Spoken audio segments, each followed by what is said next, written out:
this video, I'll show you how to build a proper sauna ceiling step by step. We'll look at the ceiling shapes, what's good, what's bad, and the layers needed in the roof itself. I'm Anton, your Finnish-born sauna expert. I've helped thousands of people design saunas that actually work as they should. Let's get into it. Ceiling heights. Before we talk about ceiling shapes, let's talk about ceiling height, because it sets the foundation on how well the whole sauna will perform. The key idea is simple. Your feet should be above the top of the heater, and that's how you get the most out of the Löyly, sitting where the air is the hottest and most even. To make that possible, your ceiling usually needs to be at least 7 feet or higher. If the ceiling's too low, the benches end up too close to the floor and you'll never reach the sweet zone of heat. If it's way too high, then you just waste energy heating space that you don't really use. The exact height also depends on your heater model and its height. Heaters have minimum distances needed above the heater, which varies depending on the model, so it's good to keep that in mind as well. You want the upper bench to be at or just slightly above the top of the heater stones. That way the rising steam and hot air naturally wrap around people sitting there instead of floating above their heads. Once your ceiling height is set up right, the ceiling shape comes into play, guiding the heat and steam where it belongs. Ceiling shapes, good versus bad. The goal of the sauna ceiling is to guide the hot steamy air to where you're sitting or evenly across the cabin, not away from you. When we talk about the ceiling, we're really talking about how the heat and Löyly travel. Steam rises off the heater, hits the ceiling, runs along it, and then rolls slowly down. The ceiling shape either helps that or fights it. Okay, so let's go through a couple examples on what the ceiling shape should look and shouldn't look like. First off, we have the flat ceiling, and flat ceiling is really easy to get right since it provides even temperatures all around the cabin, and also I would say it's the most common option people usually go for. So with a flat ceiling, the good thing is that the air goes nicely around the cabin, doesn't really get stuck anywhere. You can see it just travels here as the main point, so the Löyly and the hottest heat will be somewhere here, and you want to be positioned in that pocket just so you do not miss out on that heat. Of course, if you're sitting on lower benches, you won't be at the hottest spot, but that's the kind of idea on lower benches. With this kind of layout, you just want to keep your benches high enough and you'll get that really predictable Löyly. A flat ceiling won't trap the best air in a weird place. Like you can see here, the air would rise from here and go around the cabin and then exit through the exhausts. And the hottest air would be here, and there wouldn't be any spots where it gets stuck. So if there was like a pillar here, then of course the air would go up and circle around here and then slowly go here. But since there isn't, you get that even temperatures all around the cabin. So just remember to make those benches high enough, so you'll be sitting right here where this guy is in the hottest and steamy air. So next up we have a single slope roof, and these single slopes tend to always collect the hottest air at the highest corner. So you want to position yourself in the higher corner so that you're where the hottest air is. So basically here you can see a good example. You want to be sitting right here. As the air would go up, it would go towards the higher corner and would get stuck here and then slowly go down where the exhaust is.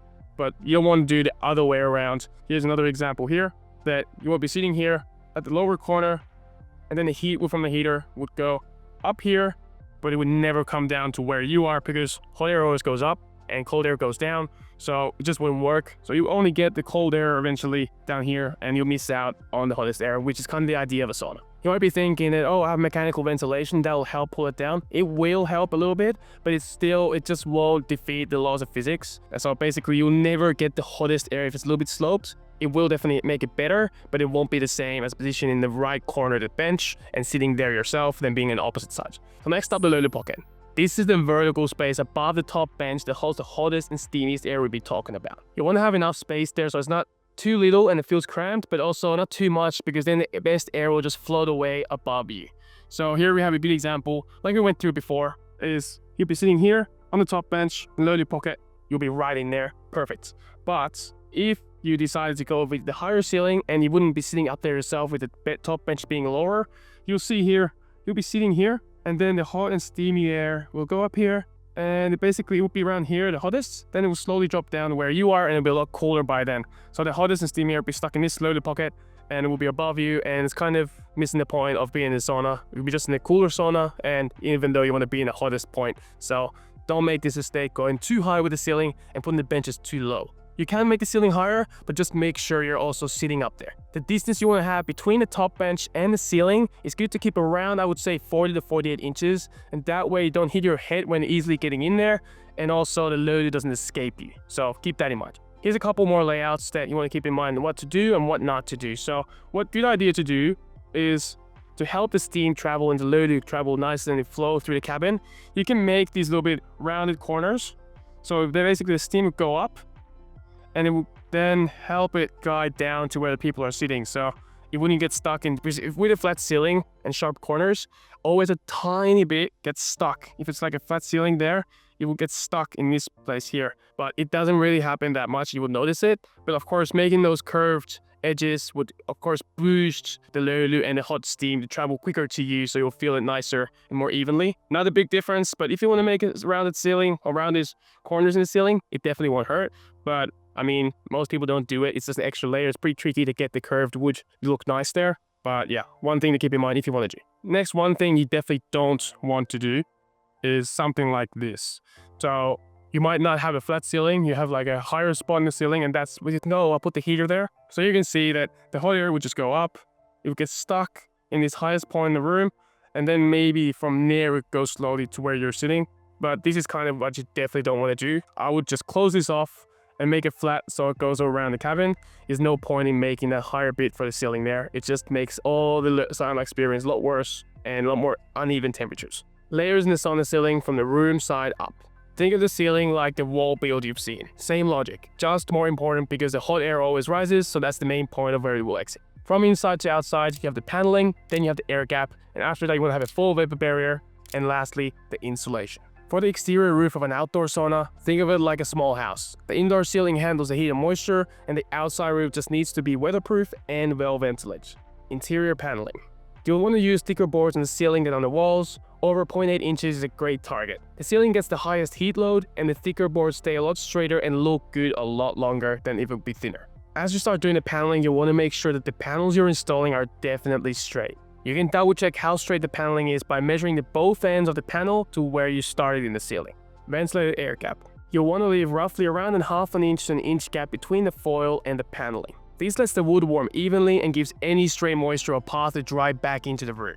Keep this gap continuous where the walls and the ceiling meet so the airflow goes nicely. This air gap is made with furring strips, and when you start doing the interior paneling of the sauna, you'll usually start from the roof and then move on to the walls and etc. Foil vapor barrier. The foil sits on the warm side of the installation. You want to overlap every seam by at least 16 inches and seal every penetration so humid air never reaches the cold layers. With foil-faced boards, treat the taped board faces as the vapor barrier and tape the seams of the boards so none of the humidity goes through. Insulation. At the ceiling is the first place where you lose the heat because hot air goes up. So rigid foil-faced PIR boards or mineral wool both work when detailed correctly. With foil-faced PIR boards, foam and tape the joints so the foil stays continuous. With mineral wool, rely on that separate foil below we just talked about. The basic rule of thumb is to put double the amount of insulation on the roof than there is on the walls to ensure the main point where the heat goes does not escape the cabin. Lighting. Fiber optics are great in the ceilings because the projector can live outside the hot room itself. LEDs can work, but the electronics hate heat, which is why you see LED strips usually placed behind the backrests or under the benches since it's no way near as hot there as it is at the ceiling. You'll also want to remember to plan the wiring before closing up the ceiling. And that's the breakdown of how to build a proper sauna ceiling, one that keeps the Löyly where it belongs and makes your sauna feel just right. Thanks a lot for watching and enjoy your Löyly. I'll see you in the next one.